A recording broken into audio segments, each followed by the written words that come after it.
विद्यार्थी मित्रो, आज आपण प्रकरण विज्ञान आणि तंत्रज्ञान भाग 1 मध्ये प्रकरण 4 विद्युतधारेचे परिणाम आणि प्रकरण 5 उष्णता या दोन प्रकरणावरती काही महत्त्वाच्या प्रश्नांचा आपण विचार करणार आहोत। प्रथम विज्ञान 1 मध्ये प्रकरण 4 विद्युतधारेचे परिणाम या प्रकरणावरती काही प्रश्न ते उत्तरासह मी तुमच्या समोर दिलेले आहेत, त्याचं मी वाचन करतो। पहिला आहे विद्युत पारेषणासाठी तांब्याच्या किंवा ॲल्युमिनियमच्या तारांचा उपयोग करतात। तांबे आणि ॲल्युमिनियम या धातूंमध्ये जवळजवळ मुक्त असे इलेक्ट्रॉन विपुल प्रमाणात असतात। विद्युत विभवांतरामुळे हे इलेक्ट्रॉन सहजपणे त्वरित होतात, त्यामुळे कॉपर आणि ॲल्युमिनियम उत्तम विद्युतवाहक आहेत। म्हणून विद्युत पारेषणासाठी तांब्याच्या किंवा ॲल्युमिनियमच्या तारांचा उपयोग केला जातो। दुसरा प्रश्न आहे, उष्णता निर्माण करणाऱ्या विजेच्या उपकरणांमध्ये उदाहरणार्थ इस्त्री, विजेची शेगडी, बॉयलरमध्ये नायक्रॉम सारख्या मिश्र धातूचा उपयोग करतात, शुद्ध धातूंचा करत नाही। त्यासाठी विद्युत इस्त्री, टोस्टर यासारख्या साधनांचे कार्य विद्युतधारेच्या औष्णिक परिणामावर म्हणजेच विद्युत ऊर्जेचे उष्णतेत रूपांतर यावर अवलंबून असते। नायक्रॉम या संमिश्राची रोधकता खूप जास्त असते व त्याचे ऑक्सिडीकरण न होता ते उच्च तापमानापर्यंत तापवता येते। हे शुद्ध धातूंच्या बाबतीत शक्य नसते। म्हणून उष्णता निर्माण करणाऱ्या विजेच्या उपकरणांमध्ये उदाहरणार्थ इस्त्री, विजेची शेगडी, बॉयलरमध्ये नायक्रॉम सारख्या मिश्र धातूचा उपयोग हा केला जातो। या विद्युतधारेच्या परिणामामध्ये काही व्याख्या विचारल्या जातात, त्या व्याख्यांचा आपण विचार करूया। पहिली व्याख्या विचारली जाते विद्युतधारा। वाहकातून वाहणारा इलेक्ट्रॉनचा प्रवाह किंवा ठराविक क्षेत्रातून एकक कालावधीत वाहणारा विद्युत प्रभार म्हणजे विद्युतधारा होय। दुसरी व्याख्या आहे विद्युत विभवांतर। विद्युत क्षेत्रातील दोन भिन्न बिंदूंमधील विद्युत विभवांतर म्हणजे एकक धनप्रभार एका बिंदूपासून दुसऱ्या बिंदूपर्यंत स्थानांतरित होताना घडलेले एकूण कार्य होय। त्यानंतर विद्युत शक्ती एकक कालावधीत घडून आलेले विद्युत कार्य होय। उजव्या हाताच्या अंगठ्याचा नियम। समजा तुम्ही तुमच्या उजव्या हातात एक सरळ विद्युत वाहक धरला आहे आणि अंगठा ताठ ठेवून इतर बोटे वाहकाभोवती लपटलेली। जर अंगठा विद्युतधारेची दिशा दाखवत असेल तर वाहकाभोवती लपटलेली बोटे चुंबकीय क्षेत्राची दिशा दाखवतात। त्यानंतर पुढची व्याख्या आहे फ्लेमिंगचा डाव्या हाताचा नियम। डाव्या हाताचा अंगठा, तर्जनी व मधले बोट एकमेकांना लंब राहतील अशी ताठ धरावीत। तर्जनी जर चुंबकीय क्षेत्राच्या दिशेत असेल व मधले बोट विद्युतधारेच्या दिशेत असेल तर अंगठ्याची दिशा ही विद्युत वाहकावरील बलाची दिशा दर्शक असते। त्यानंतर या प्रकरणावरती तुम्हाला फरक स्पष्ट करा असाही प्रश्न येऊ शकतो। यामध्ये दोन फरक तुमच्या समोर दाखवलेले आहे। पहिला फरक दिला आहे दिष्ट विद्युतधारा आणि प्रत्यावर्ती विद्युतधारा। दिष्ट विद्युतधारेमध्ये एकूण 3 पॉईंट घेतलेले मी। दिष्ट विद्युतधारा ही नेहमी एकाच दिशेत वाहते।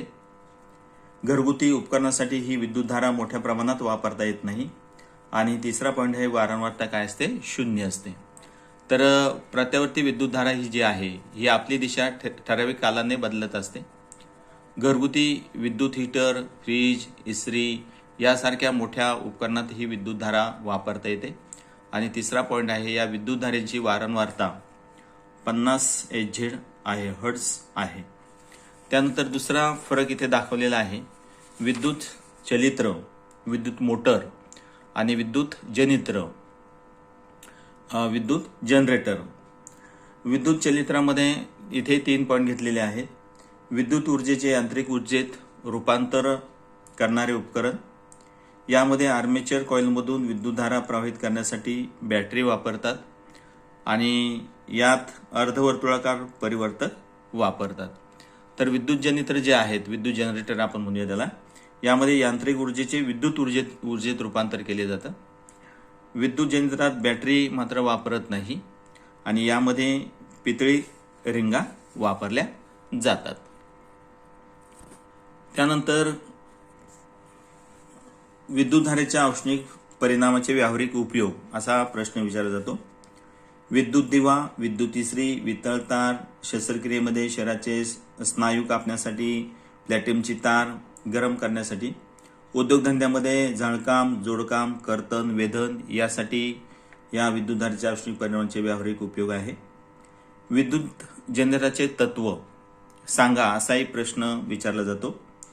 तर विद्युत जनरेटरचे तत्व आहे, विद्युत जनरेटर विद्युत चुंबकीय प्रवर्तनाच्या तत्वावर कार्य करते. जेव्हा विद्युत जनरेटरची कॉईल चुंबकीय क्षेत्रात स्वतःच्या अक्षाभोवती फिरते तेव्हा चुंबकीय क्षेत्र कॉईलमध्ये विद्युतधारा प्रवर्तित करते. ही प्रवृत्ती विद्युतधारा नंतर कॉईलला जोडलेल्या परिपथातून वाहू लागते. त्यानंतर नाला कुंतल म्हणजे काय असा एक प्रश्न या ठिकाणी विचारला जातो. विसंवाहक वेष्टन असलेल्या तांब्याच्या तारेचे अनेक फेरे गुंडाळून तयार केलेल्या वृत्तचितीस नाला कुंतल म्हणतात. त्यानंतर या प्रकरणावरती काही उदाहरणं विचारले जातात. तुमच्यासमोर इथे 3 उदाहरणं तुमच्यासमोर दिलेले आहेत, ते बघायचे आहेत. त्यांचे इथे 3 उदाहरणं तुम्हाला सोडून दिलेले आहेत. त्यानंतर पुढचा एक बघा, 11वा प्रश्न मी इथे घेतलेला आहे. 3 उदाहरणं तुम्ही बघायची आहेत, सोडून दाखवलेले आहेत 3 उदाहरणं. त्यानंतर पुढचा प्रश्न असा विचारला जातो की लघु परिपथ कशाने निर्माण होते, त्याचा काय परिणाम होतो. तर उघडी वीजयुक्त तार व उघडी तटस्थ तार परस्परांच्या प्रत्यक्ष संपर्कात आल्यास अथवा परस्परांना चिकटल्यास परिपथाचा रोध अतिशय कमी होऊन परिपथातून प्रचंड प्रमाणात विद्युतधारा प्रवाहित होते. या स्थितीस लघु परिपथन असं म्हटलं जातं. यावेळी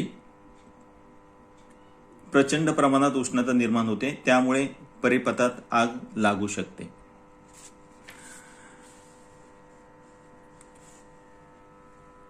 त्यानंतर पुढचा प्रश्न तुम्हाला याच प्रकरणावरती विचारला जातो. गॅल्व्हनोमीटर म्हणजे काय किंवा कशासाठी त्याचा उपयोग होतो.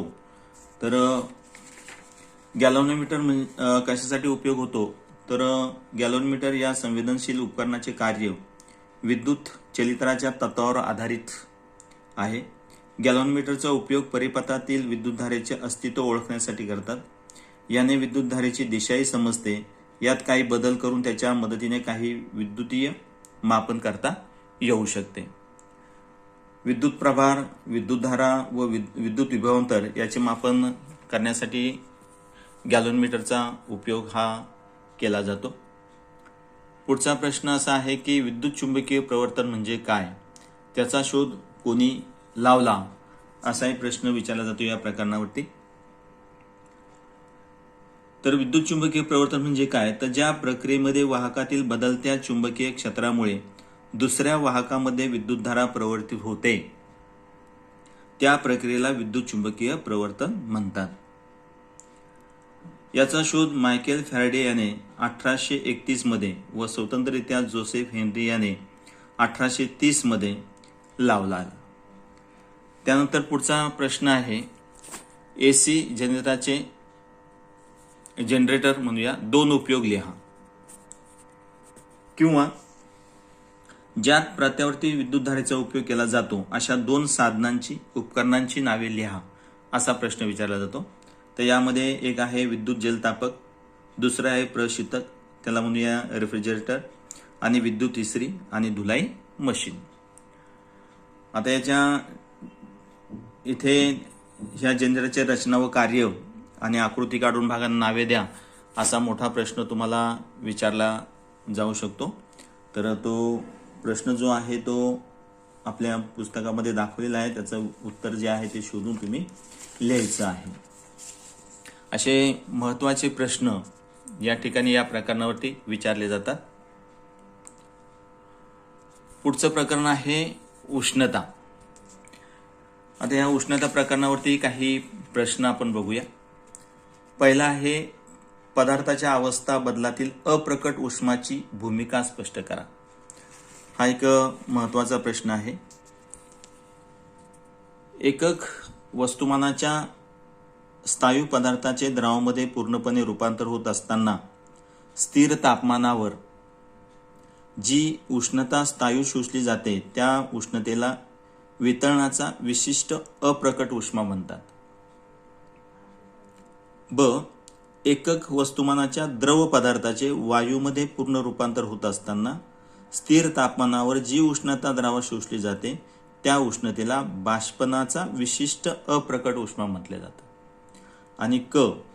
अप्रकट उष्मा म्हणजे पदार्थाचे स्थिर तापमानास अवस्थांतर होत असताना पदार्थाने शोषून घेतलेली अथवा बाहेर टाकलेली उष्णता होय. त्यानंतर दुसरा प्रश्न आहे, बर्फाच्या वितळणाचा विशिष्ट अप्रकट उष्मा 80 कॅलरी पर ग्रॅम आहे. या विधानाचा अर्थ काय? तर 1 ग्रॅम बर्फाचे समुद्र सपाटीवरील हवेच्या दाबास 0°C 1 ग्रॅम पाण्यात रूपांतर होताना बर्फाकडून 80 कॅलरी उष्णता शोषली जाते असा त्याचा अर्थ होतो. पुनर्हिमायन म्हणजे काय? व्याख्या विचारली जाते. तर पुनर्हिमायन म्हणजे दाबामुळे बर्फाचे वितळणे व दाब काढून घेतल्यास त्याचा पुन्हा बर्फ होणे, त्यास काय म्हणायचे? पुनर्हिमायन म्हणायचे. आता त्यानंतर पुढचा प्रश्न आहे, स्पष्टीकरण लिहा. तो प्रश्न आहे, थंड प्रदेशात जलीय वनस्पती व जलचर यांना जिवंत ठेवण्यात पाण्याच्या असंगत आचरणाची भूमिका स्पष्ट करा. असा एक प्रश्न, स्पष्टीकरण लिहा असा प्रश्न विचारला जातो. तर पाण्याच्या असंगत आचरणामुळे पाण्याची घनता 4°C उच्चतम असते. थंड प्रदेशातील तलावांमध्ये जेव्हा पाण्याचे तापमान कमी होऊ लागते त्यावेळी 4°C तापमानाचे पाणी तळाशी राहते आणि त्याहून कमी तापमानाचे पाणी व ते गोठून बनलेले बर्फ पृष्ठभागावर राहते. पाणी व बर्फ हे उष्णतेचे दुर्वाहक असल्याने तळाशी असलेल्या पाण्यावर बाहेरच्या थंडीचा फारसा परिणाम होत नाही व त्यामुळे त्या पाण्यामध्ये तलावातील जलीय वनस्पती व जलचर सुरक्षित राहू शकतात.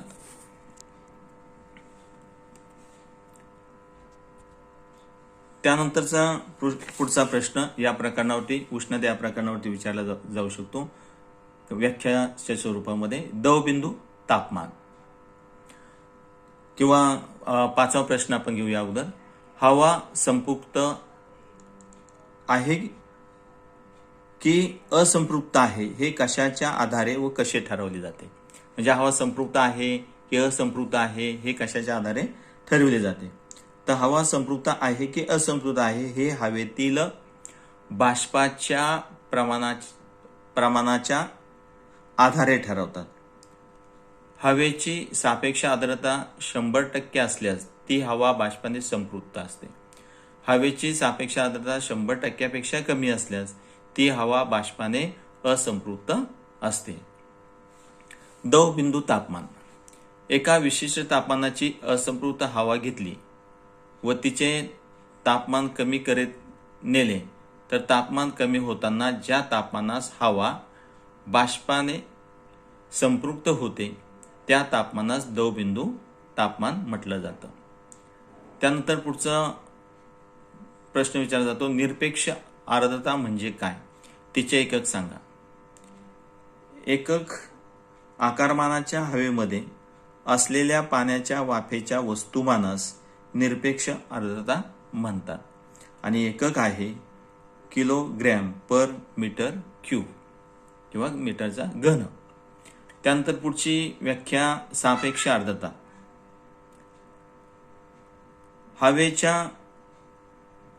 सापेक्ष आर्द्रता हवेच्या ठराविक आकारमानात व तापमानास प्रत्यक्ष समाविष्ट बाष्पाचे वस्तुमान व हवा संपृक्त करण्यासाठी आवश्यक असणाऱ्या बाष्पाचे वस्तुमान यांच्या गुणोत्तरास सापेक्ष आर्द्रता म्हणतात.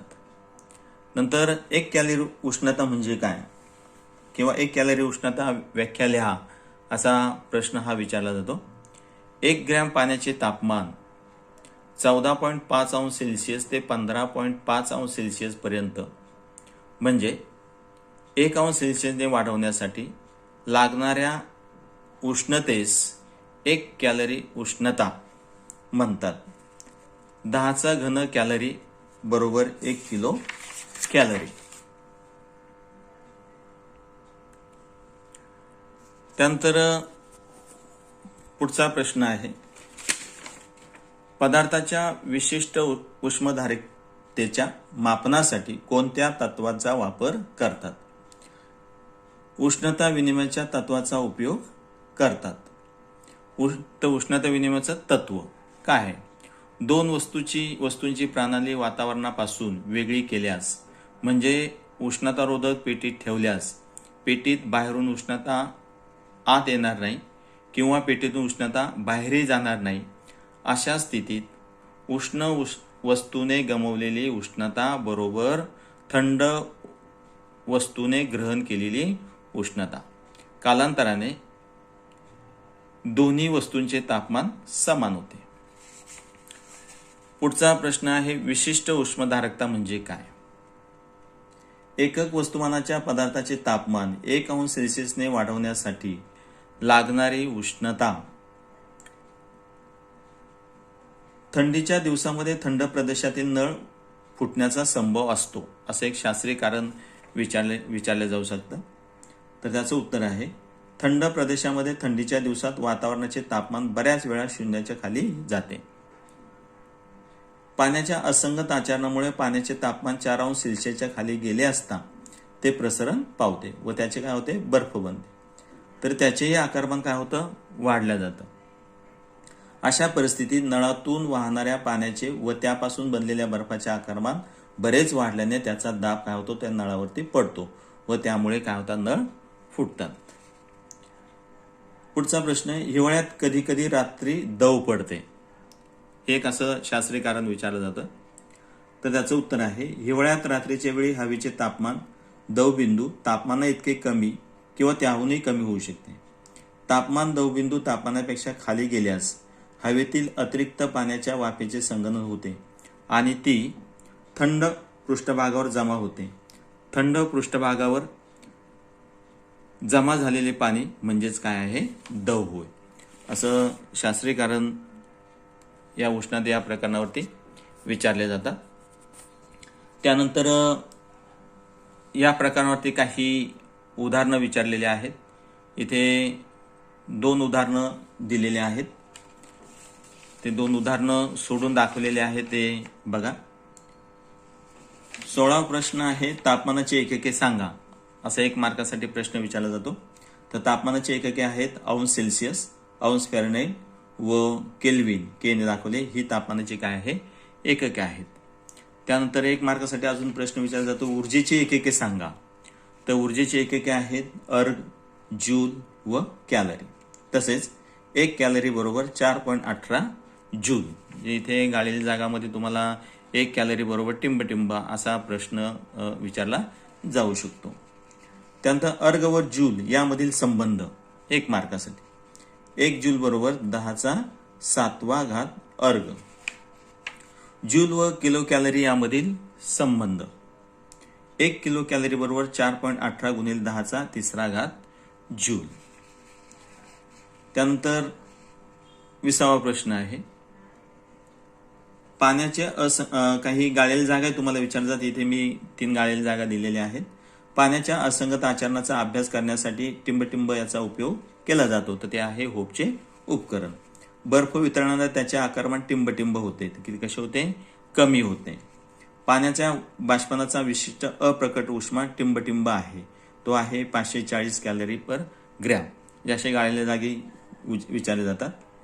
आणि एक मोठा प्रश्न हा विचारला जातो, होपचे उपकरण वापरून पाण्याच्या असंगत आचरणाचा अभ्यास कसा करतात ते आकृती सहज स्पष्ट करा. असा मोठा प्रश्न तुम्हाला विचारला जातो आपल्या पाठ्यपुस्तकामध्ये पान क्रमांक 65 वर दिलेला आहे, तो शोधा आणि त्याचं उत्तर तुम्ही लिहायचं आहे. विद्यार्थी मित्र, आज आपण 2 प्रकारांवरती काही महत्त्वाच्या प्रश्नांचा उत्तरासह इथे मी स्पष्टीकरण केलेलं आहे. त्याचा तुम्ही अभ्यास करायचा आहे आणि जमलं तर आपल्या वहीमध्ये हे प्रश्न उत्तर लिहून घ्यायचे. धन्यवाद.